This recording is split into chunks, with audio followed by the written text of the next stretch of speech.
કેમ છો ગુજરાતીઓ? વેલકમ બેક ટુ બે ઘડી બેઠક.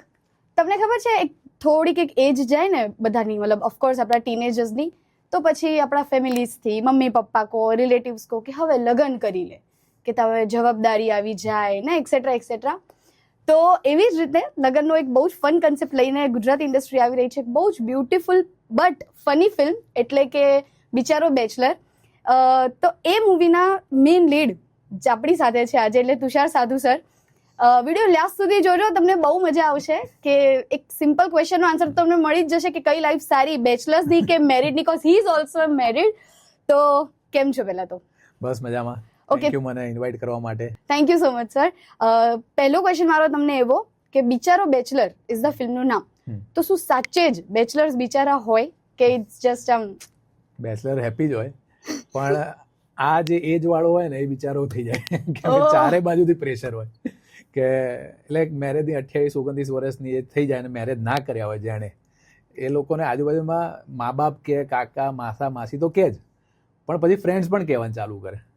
એ વધારે નડે. અને એમાં પાછા એના 2 છોકરા થઈ ગયા, એક છોકરો એ વધારે નડે. એ વધારે એડવાઇસ આપે, એટલે એના કારણે બિચારા થાય. તમારા પ્રમાણે બેચલર્સ હોવાનો સૌથી વધારે પ્લસ પોઈન્ટ શું છે? ફ્રીડમ. તો માઇનસ પોઈન્ટ શું છે? માઇનસ પોઈન્ટ બસ મેં જે આ કીધા ને હમણાં કે જે પ્રેશર હોય મેરેજનું એ જ છે, બાકી તો બીજું. અને હા, એટલે મેરેજ કર્યા પછીની અમુક વસ્તુ મને સમજાય કે ઘણો બધો સપોર્ટ રહે. મારો નેક્સ્ટ ક્વેશ્ચન એ જ હતો કે હવે તમારા લગ્ન થઈ ગયા છે, ઇફ તમને એમ પેલું આકાશવાણી થાય અને ભગવાન એવું કહે કે મહિનો તુષાર સર તમે ફ્રી છો, તમે બેચલર છો, તો શું ફીલ કરશો તમે અને શું કરશો? પહેલા તો અત્યારે બેચલર જ છું એટલે આઈ થિંક આ વાત મેં મીડિયામાં કોઈ નથી કીધી, પણ મારે એક નાની ડોટર આવી હમણાં 2 મહિના પહેલા. વાહ, કોંગ્રેચ્યુલેશન્સ, લેટ્સ ગો. અને મારી વાઈફ અત્યારે એના મમ્મીના ઘરે છે, એટલે હમણાં હું છેલ્લા 3 મહિનાથી તો હું બેચલર હું પોતે જ છું એટલે કામ વધારે કરી શકું છું અત્યારે. કે એટલે કેવું છે કે 24 કલાકમાં 24 કલાક મારા માટેના જ છે અત્યારે. એટલે બાકી ઘરે વાઈફ હોય તો ઓબ્વિયસલી એ સવારથી સાંજે એકલા હોય તો હું એવું વિચારું કે રાત્રે એને ટાઈમ આપીએ. અને પ્લસ એઝ એન એક્ટર અમુક વાર એવું શેડ્યુલ હોય ને કે પ્રમોશન ટાઈમ હોય ત્યારે 24 કલાક, કાં તો સિટી ટૂર હોય, શૂટિંગ હોય તો 12 કલાકની શિફ્ટ હોય. એટલે હું એવું બિલીવ કરું કે જ્યારે આ બધું ના હોય ને ત્યારે વાઈફને ટાઈમ આપું. પણ અત્યારે જે બેચલર લાઈફ છે અત્યારે, તો હું રાત્રે 12 વાગે ઘરે જઉં છું. એટલે હમણાં થોડુંક મોજ વાળું છે, પણ વાંધો નહીં. હા, એટલે કામ વધારે થઈ શકે છે ને ઇઝીલી. એટલે આપણને કોઈ એવું ચિંતા નથી કે વહેલા ઘરે જવાનું છે, તો હું 1-2 મિટિંગ એ વધારે થઈ જાય કે બધું કામ વધારે કરે. બાકી હું ડે ટાઈમમાં જ આ બધું પ્લાન કરતો હોઉં. યસ, તમારી દીકરીને તમે પહેલી વાર હાથમાં પકડી હશે ઓફકોર્સ, તો how it feels actually two hold? આમ શિવર તો થયા, આમ શિવરિંગ ઓલ્સો કે એટલે કેવું છે અત્યારે ઇમોશનલ થઈ ગયો. ફર્સ્ટ ટાઈમ અવાજ સાંભળ્યો ને ત્યારે આંખમાં પાણી ગઈ. હું થઈ જઈશ ઇમોશનલ, તમારું નહીં ખબર મને. બાપરે, એ ફિલિંગ અનબિલીવેબલ હોય, યુ કેન નોટ એક્સપ્લેન. અને હાથમાં લીધી અત્યારે હમણાં 2 મહિના પૂરા થયા તો મળ્યા અમે, મારા ઘરે ફર્સ્ટ ટાઈમ આવી ગઈ ને એના સાંજ સુધીમાં જ મને મિસ થવા લાગી.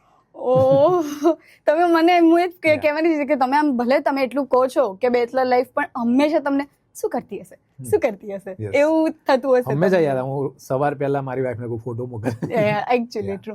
ઓકે, સો ફિલ્મમાં ઘણી બધી હિરોઈન્સ છે તમારી આજુબાજુ, તો નેક્સ્ટ ક્વેશ્ચન ઇઝ કે એ પ્લસ પોઈન્ટ છે કે મજા છે કે સજા છે?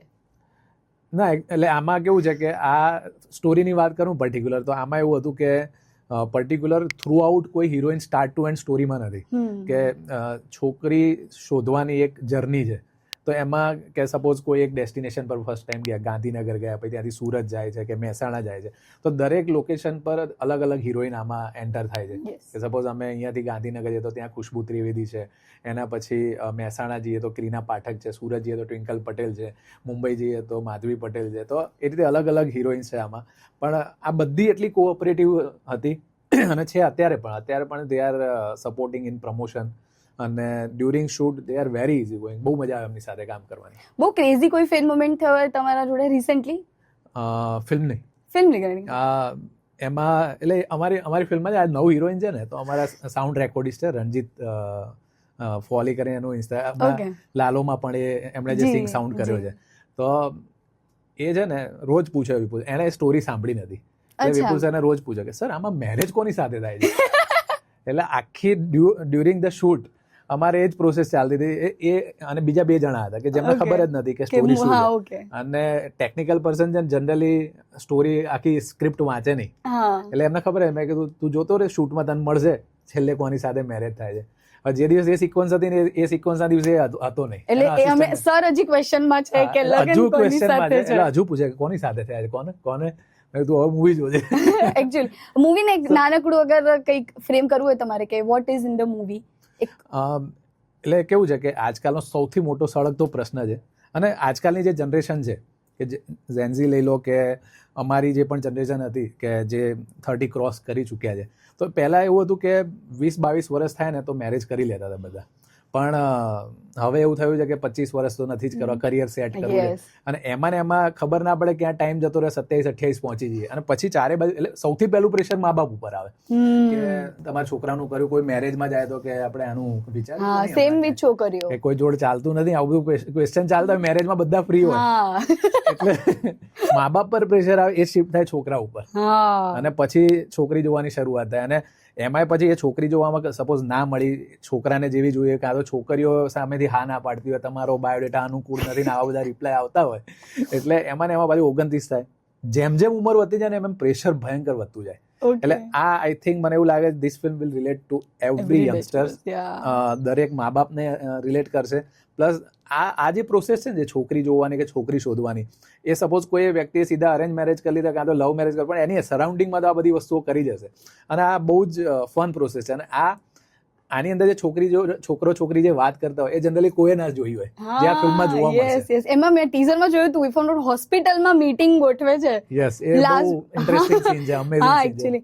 એ તો ખરું, હું કહીશ કે તમે ઘણી બધી ફિલ્મ્સ છે કે જે લગ્ન રિલેટેડ જ કહીશ, એટલે જે પ્રમાણે એમને તમે એક્સપ્લેન કર્યું કે સીધી શું દુઃખ આવે એક બેચલરના જીવનમાં. મારી આઈ થિંક મેરેજ ઉપરની 2 ફિલ્મ છે, વર પધરાવો સાવધાન એન્ડ ધીસ વન બિચારો બેચલર. એકચ્યુઅલી કેવું હતું કે આ 3 ફિલ્મ અમે સિરીઝમાં કરવાના હતા, અને કોવિડ આવી ગયો, તો અમે બિચારો બેચલર, વર પધરાવો સાવધાન અને કેમ છો, એકચ્યુઅલી પહેલા શૂટ થઈ જોઈતી હતી બિચારો બેચલર, એના પછી વર પધરાવો સાવધાન. આમાં છોકરી શોધવાની વાત છે. વર પધરાવો સાવધાનમાં કન્સેપ્ટ એવો હતો કે છોકરો છોકરીના ઘરે રહેવા જાય, જનરલી છોકરી છોકરાના ઘરે આવે, અને કેમ છો વોઝ લાઈક એક પરિણિત પુરુષની આત્મકથા, એટલે એ પણ દરેકને રિલેટ થાય એવી સ્ટોરી છે કે જે આજકાલ સેન્ડવિચ થતો હોય સાસુ અને વહુ જે વચ્ચે એની જે હસબન્ડની સેન્ડવિચ થતી હોય એની ઉપરની ફિલ્મની વાત છે. સો તમે બહુ જ સારી રીતના એક્સપ્લેન કર્યું કે what is in their in the movie. હવે મૂવી રિલીઝ ક્યારે થાય છે, ક્યારે અમને મોટા પડદા પર પિક્ચર જોવા મળશે? મૂવી 2 જાન્યુઆરીએ થાય છે, એટલે 2026ની પહેલી ગુજરાતી ફિલ્મ હશે કે જે રિલીઝ થઈ રહી છે સિનેમાઘરોમાં. સો 2 જાન્યુઆરીએ જોવાનું ભૂલતા નહીં. મૂવીમાં કોઈ એક એવો સીન છે કે જે તમને કરવામાં થોડીક મુશ્કેલ પડી હોય, કાં તો કોઈ એવો કહી શકાય કોઈ એક એવો ઇમોશન જે ઓન સ્ક્રીન બતાવવામાં થોડોક હાર્ડ થાય, ફોર એક્ઝામ્પલ લવ છે કે ગ્રીફ છે, તો અકોર્ડિંગ ટુ યુ એ કયો પોઈન્ટ હશે? આ ફિલ્મમાં છે ને એટલે પરફોર્મન્સના સ્કોપ બહુ સારા હતા, એટલે એઝ એન એક્ટર જે પેલો ડ્રીમ રોલ કહી શકાય, કેમ કે કેવું છે કે તમે અલગ અલગ છોકરીને જોવા જાઓ છો તો એ લોકોના રિએક્શન પર તમારે રિએક્ટ કરવાનું હતું, અને દરેક વસ્તુ એવું છે કે ગમી કે ના ગમી તો બોલીને બતાવવું એવું જરૂરી નહોતું. સિનેમા એ છે કે તમે વિઝ્યુઅલથી વધારે બતાવો, તો આમાં મને પરફોર્મન્સના સ્કોપ બહુ જ મળે. આની અંદર એક સીન છે બહુ ઇન્ટેન્સ સીન છે કે જેમાં બબાલ થઈ જાય ફેમિલીમાં, એટલે પ્રેશર એક્સ્ટ્રીમ થાય છે, તો એ વિપુલ સરે પ્લાન કર્યો છે 1 શોટ. અને એટલે કેવું હોય કે ડીઓપી પણ ખભા ઉપર કેમેરો રાખીને શૂટ કરે છે, મૂવમેન્ટ બહુ બધી છે સીનની અંદર, એટલે વિધાઉટ એની કટ્સનો બબાલ છે, એક્સ્ટ્રીમ લેવલની બબાલ છે.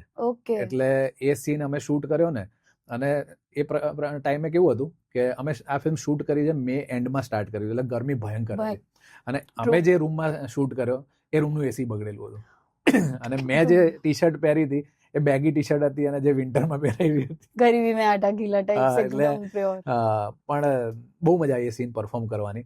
પણ ફિઝિકલ અને જે સિચ્યુએશન હતી એ બહુ ટફ હતી, પણ ઇટ વોઝ ફન. વાહ, યસ. ઓકે, હવે મારા વિડીયોનો છે ને ઇટ્સ અ રૂલ કે જે ગેસ્ટ આવે એમને ગેમ રમવી જ પડે. ઓકે, તમારા માટે એક બહુ ફન ગેમ લઈ આવી છું. હું તમને અલગ અલગ ટાસ્કો કહીશ, અને એ ટાસ્કમાં બેચલર તરીકે તમને કરવું ગમશે કે પછી એઝ અ મેરિડ? ઓકે, સો પહેલું ટાસ્ક ઇઝ મૂવી જોવા જવું. એ બેચલર તરીકે એમ જોવા જશો ગમશે તમને કે એઝ અ મેરીડ? બેચલર તરીકે કેમ? બહુ બધું પ્લાનિંગ કરવું પડે. સપોઝ સાથે જવાનું હોય ને તો હમણાં જેમ કે મારે હમણાં મૂવી જોવાનો ટાઈમ મળતો નહોતો આ પ્રમોશનના કારણે. મારે ધુરંધર જોવી હતી. તો મેં શું કર્યું, અચાનક એક દિવસ અમારી ઇવેન્ટ કેન્સલ થઈ. હું ફટાક દઈને પહોંચી ગયો, એકલો જ જોવા જતો રહ્યો. વાહ. તો મેં જોઈ નાખી ફિલ્મ. હવે કમિટ કર્યું હોય તમે અને પછી એમાં કેવું થાય કે આપણા ફ્રેન્ડ્સ કે આ પિક્ચર જોવા જવાનું અને આપણી પર પ્રેશર આવે કે ઘરે કમિટ કરી દીધેલું છે એટલે આપણે કેવું પડે સોરી ભાઈ જોડે, કાં તો આપણે બધા સાથે. અને એમાં ને એમાં પ્લાનિંગમાં અઠવાડિયું નીકળી જાય. Yes. Next is travelling. Travelling yes, હવે સાથે મજા આવે. હા, વાહ, નાઇસ. પછી ડિનર ડેટ્સ એ સાથે. પછી પાર્ટીઝ. પાર્ટીઝ બહુ મોટો ક્વેશ્ચન. હા, પાર્ટીઝ એટલે મારી વાઈફ ઓછી પાર્ટી લવર છે અને હું પણ એટલો બધો પાર્ટી લવર છું નહીં. એટલે હા, ચલો આ તો વિન વિન થઈ જાય. પછી અમે ચા પીવા રેગ્યુલર જઈએ. યસ, હું પૂછવાની હતી કે ચા પીવા કોની સાથે? આઈ એમ ચા લવર, એ પણ ચા લવર છે એટલે હું ચા લવર છું. વાહ. તો એટલે મને any time I can have tea. રાત્રે સુતા પહેલા ચા પીને સુઈ શકું. હા, મને એ જ ખબર નહીં પડતી લોજિક કે ચા પીને તો ઊંઘ આવે કે ના આવે. આવી જ જાય. ઘણા બધા પ્રોબ્લેમ હોય છે પણ ભગવાન દયાથી મને નથી. મને બી નથી. હા, હું તો ચા પીને ઊંઘી શકું. એટલે અમે ચા પીવા સાથે ઘણી વાર રાત્રે એવું મન થઈ જાય કે ચલો આજે ચા પીવા બહાર નીકળે. રાત્રે 11-12 વાગે અમે ચા પીવા નીકળીએ. Best day. લાસ્ટ ક્વેશ્ચન મારો. હમણાં જેમ તમે કીધું કે ટાઈમ જાય એમ, તો આને એવી રીતે કે મારા જેવા યંગસ્ટર્સ મર્સિડીઝની ઈચ્છા ધરાવતા હોય, એના માટે રિક્ષાના શટલ કરવા પડે, પણ છેલ્લે એસટી બસમાં જ એમને ફરવું પડે, તો આ રાહ જોવી જોઈએ કે પછી સ્વિફ્ટમાં માની જવું જોઈએ? શું સલાહ આપશો તમે બેચલર્સને? આ ફિલ્મમાં તમે જોવા જાઓ, આ ફિલ્મમાં આનું સોલ્યુશન છે. ઓહ, નાઇસ. એટલે બિચારો બેચલર ફિલ્મ જોશો ને તો તમને બહુ મસ્ત મેસેજ છે એન્ડમાં, અને એ તમે જે આ પ્રશ્ન કરે ને એનું સોલ્યુશન એમાં મળી જશે. વાહ. તો મારા આ પ્રશ્નનો જવાબ તમને ડેફિનેટલી એ મૂવી જોશો અને ગમશે જ, અને જોવા જવું જ પડશે. સો કમેન્ટ્સમાં આવીને રિપ્લાય આપજો ખરી. બાકી વિડીયો ગમ્યો હોય તો એને લાઈક કરો, શેર કરો તમારા ફ્રેન્ડ્સ, ફેમિલી, ધરતી પર જેમને ઓળખો છો એ બધાને. સરના કયા કામ છે જે તમને બહુ ગમે છે કમેન્ટ્સમાં કીધા વગર તમારે જવાનું નથી. સબસ્ક્રાઇબ કરો બે ઘડી બેઠક ચેનલને આવા જ ફન અને એન્ટરટેનિંગ કન્ટેન્ટ માટે. Thank you so much for watching this video. By.